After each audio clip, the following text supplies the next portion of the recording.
তোমাদেরকে বলেছিলাম এই যে লগারিদমের অঙ্কটার একটা শর্টার ভার্সন তোমাদেরকে দেখাবো। তো লঙ্গার ভার্সনটা আগেই দেখিয়ে দিয়েছি আগের ভিডিওতে। তো শর্টার ভার্সনটা দেখো কীভাবে করবে।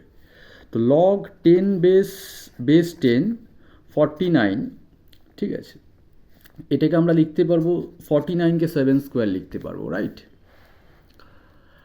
আর এটা অ্যাজ ইট ইজ রেখে দাও 3 log 7 with respect to base 10, আর ডিনোমিনেটর যা আছে সেটাকে তাই রেখে দাও log 7, রাইট, বেস 10।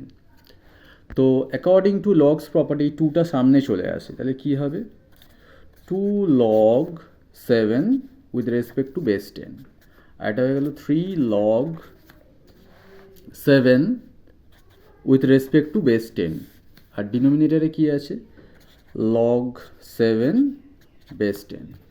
তাই দেখো এই এটা আর এটা সেম তো, তাহলে আমি যদি এটাকে মনে মনে এ ভাবি তাহলে এটা 2a আর এটা হয়ে গেল 3a, তাহলে 2a আর 3a কী হয় 5a।